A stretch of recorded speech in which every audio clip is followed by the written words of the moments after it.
chapter will be due next Monday.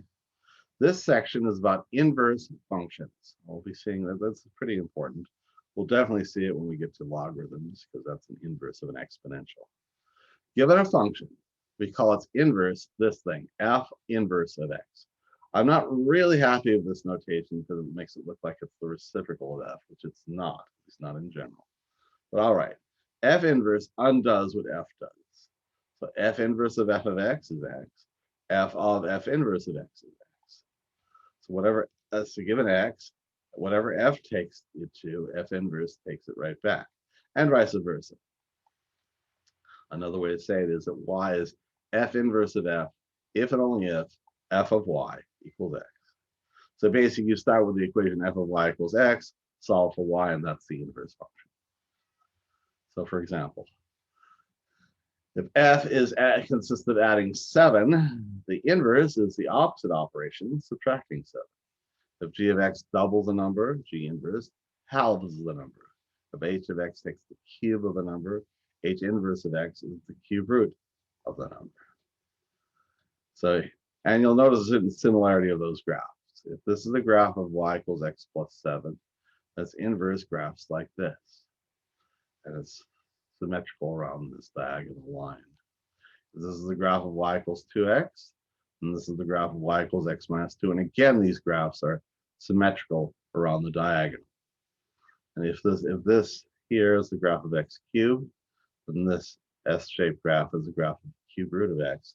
And again, they're symmetrical through the diagonal line, which is the graph of the equation y equals x. In general, if you have a graph y equals f of x, then its inverse will be x equals f of y, which is y equals f inverse of x. And these two equations are the same except for swapping x and y. And you can swap x and y simply by flipping through the y equals x diagonal. And therefore, that's why these graphs are diagonally are symmetric through the diagonal. So if you flip the graph of f of x, you get the graph of f inverse. Now to find a formula for inverse, write y equals x equals f of y and solve for y. For example, if f of x equals 1 plus the cube root of 2x, to find f inverse of x, you first write f of y equals x. So 1 plus the cube root of 2y equals x. Then solve for y. First subtract 1, cube root of 2y equals x minus 1. Cube both sides, 2y equals the cube of x minus 1. Halve both sides, so y equals x minus 1 all cubed over 2. And this is the inverse. F inverse of x equals x minus 1 cubed all over 2. There's a curious relation between these two functions. If you look at f of x, it takes x, doubles it, 2x, cube roots that, cube root of 2x, as 1 plus the cube root of 2x, that's f of x. Now the inverse takes x, subtracts 1, x minus 1, cubes it, x minus 1 cubed, and halves it, x minus 1 cubed all over 2. You'll note that these are the opposite operations in opposite order. This function adds 1 last of all. This one subtracts 1 first of all. This one takes a cube root midway. This one cubes midway. This one doubles first of all. This one halves last of all. The inverse functions are opposite operations in the opposite order. Now this business of flipping through the diagonal, get the graph of the inverse, sometimes fails. If we have this, for example, here's a graph of y equals x cubed. If you flip to the diagonal, you get this graph, which is not the graph of a function. It's a graph of two functions. The upper half is y equals square root of x. The lower half is y equals minus square root of x. So this is not give a single inverse. It has two inverses. Now, there's the difference between a function like this and say x cubed is that this x squared function is not one-to-one.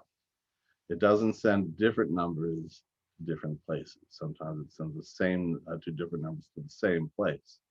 So 2 goes to 4, negative 2 goes to 4. To want to inverse that, negative 4 will go to either plus 2 or minus 2, and that's not a function, it's two functions. We call a function one-to-one if different inputs yield different outputs. A not B means that f of A is not f of B. This enables you to give it a single way to reverse the operation. If it has a single inverse, if and only if it's 1-to-1, if and only if it passes what we call the horizontal line test. You take the graph and see if every horizontal line meets it once and only once. This graph passes. This graph does not pass. This has a single inverse. This does not have a single inverse. So for example, here's a graph of y equals 2.7 to the x. Is it 1-to-1? Yes, every horizontal line meets it once. So it has an inverse called a logarithm. Is this function 1-to-1? No, it is certainly not. This line meets it twice, so does this and so on. So it does not have it's not 1-to-1, and it does not have a single inverse. To invert here, we ask to invert 2x minus 1. So if y equals f inverse and f of y equals x, so 2y minus 1 equals x. To solve for y, first add 1. So 2y equals x plus 1. Then divide by 2, y equals x plus 1 all over 2, and that is the inverse. F inverse of x is x plus 1, that divided by 2. And as you might say, as before, these are opposite operations in opposite order. This one doubles and subtracts 1, this adds 1 and divides by 2. Here, invert f of x equals x plus 4 over x minus 3. So y equals f inverse of x means f of y equals x, so plug in y into this expression. Y plus 4 over y minus 3, that equals x. We now go about solving for y, which is a little trickier because it's in two places here and in the denominator here. First, we get rid of the denominator by multiplying both sides by y minus 3. So y plus 4 equals x times y minus 3. Distribute y plus 4 equals x, y minus 3x. Now I move the y terms all to the left and this constant term to the right. So subtract 4 from both sides and subtract xy from both sides, and you get y minus xy equals minus 3x minus 4. Here we still have y in two places. Fortunately, we can bring it into one place by factoring out. And we get y times 1 minus x equals minus 3x minus 4. Divide by 1 minus x. Y equals negative 3x minus 4 over 1 minus x. And that is the inverse. This is f, x plus 4 over x minus 3. Then f inverse is minus 3x minus 4 for 1 minus x. Here, to invert the fifth root of x minus 7, well, okay. F of y equals x, fifth root of y minus 7 equals x. So, fifth powers on both sides, y minus 7 equals x to the fifth. Add 7 to both sides, y equals x to the fifth plus 7, and that's the inverse function. F inverse of x equals x to the fifth minus 7. Oh, did we do that one already? No, not quite. Invert f of x equals x plus 1 over x minus 3. Okay, so switch the role of x and y. Y plus 1 over y minus 3 equals x, and solve for y. First, transpose the y minus 3. Y plus 1 equals x times y minus 3. Distribute the x. Y plus 1 equals xy minus 3x. Transpose the xy to the left and the 1 to the right by appropriate subtractions. You get y minus xy equals minus 3x minus 1. These two y's we pull out by factoring. Y times 1 minus x equals minus 3x minus 1. After a division by 1 minus x, you get y equals negative 3x minus 1 over 1 minus x, and that is the inverse of f. Here we have the Fahrenheit to Celsius formula. The degrees in Celsius, aka centigrade, is 5/9 of f minus 32, where f is Fahrenheit degrees. 59 degrees Fahrenheit is what Celsius. -4 Fahrenheit is what Celsius. Find f in terms of C, or in other words, invert this function. Well, okay, well, first to find f, C given f is simply a matter of substituting. So f at 59 is 5/9 of 59 minus 32, which is 5/9 of 27, or 15 degrees. So 59, which is, fairly warm, is 15 Celsius.